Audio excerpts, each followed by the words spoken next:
یہ زمین کھا گئی آسمان کیسے کیسے. ذرا چند سال پہلے کی زندگی پر نظر ڈال لو, کرونا والی زندگی پر نظر ڈال لو. کتنے بڑے بڑے علماء اس دھرتی سے چلے گئے اور اسی زمین کے کسی کونے میں اور کسی ٹکڑے پر وہ دفن ہیں. ان کی زندگیوں پہ نظر ڈالو, اپنے رشتہ داروں کی زندگیوں پہ نظر ڈالو. جن کی کل توتیاں بولتی تھیں آج وہ قبر کے اندر دفن ہیں.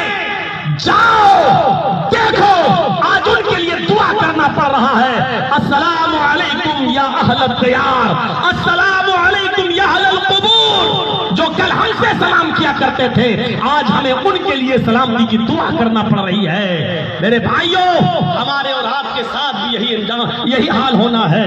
کوئی نہیں بچے گا اس دنیا سے. جب آئے ہیں جانا ہے, آخری سٹاپ وہی ہے, لاسٹ اسٹیشن وہی ہے, ہمارا اور آپ کا مین مکان وہی ہے, اور اسی میں ہمیں اور آپ کو دفن ہونا ہے. اور دفن بھی ایسا نہیں. اللہ کے نبی صلی اللہ علیہ وسلم نے فرمایا, اگر مجھے یہ خوف نہ ہوتا, اگر مجھے یہ ڈر نہ ہوتا کہ تم مردوں کو دفنانا چھوڑ دو گے, اگر مجھے یہ ڈر نہ ہوتا کہ تم اپنے مردوں کو قبر میں دفنانا چھوڑ دو گے, تو جو عذاب اللہ تعالیٰ اس قبر کے اندر میت کو ہو رہا ہے, جو مجھے سنا رہا ہے, میں اللہ سے دعا کرتا وہ تمہیں قبر کا عذاب سنا دیتا, وہ تمہیں ان مردوں کی چیخ و پکار سنا دیتا.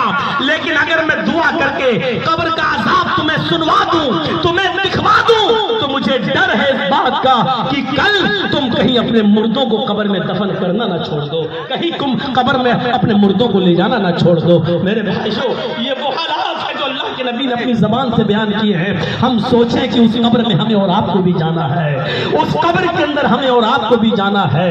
اس قبر میں وہی ہمارا اصل, اسی کے ہم مالک ہیں, اسی کے ہم مالک ہیں. بس وہ 2 گز زمین ہم سے کوئی نہیں چھین سکتا ہے, وہی ہماری ملکیت ہے. یہ بڑی بڑی بلڈنگیں آج آپ ہیں, کل آپ کے ہاتھ میں نہیں رہے گی, کل آپ کے ہاتھ میں نہیں رہے گی, کل دوسرے ان کے مالک بن جائیں گے, پرسوں کوئی اور ان کا مالک ہوگا. ہم جس زمین کے ٹکڑے کے مالک ہیں وہ وہی ہے 2 گز زمین, جو ہم سے کوئی نہیں چھین سکتا ہے. وہ ہمیں مل کر رہے گی. مرنے کے بعد بھی اس پر ہمارا حق ہے, بلکہ اصل حق مرنے کے بعد ہی ہے اس پر ہمارا. میرے بھائیوں, اس زمین کے ہم مالک ہیں, اور اس زمین کو ہمیں ہر حال میں پانا ہی ہے. اس زمین میں جانے کے لیے تیاری کرو. موت تو سب کو آتی ہے. کون ایسا ہے کہ جو یہ کہہ سکے کہ ہم بچ جائیں گے؟ لیکن موت کو کامیاب بنائیے. موت مومن کی نگاہ میں کیا ہوتی ہے؟ ابھی کسی کو پریشانی ہوئی, ایک دم بھاگے گاڑی, ایک دم لوگ, ارے جلدی لے چلو, جلدی ہاسپٹل.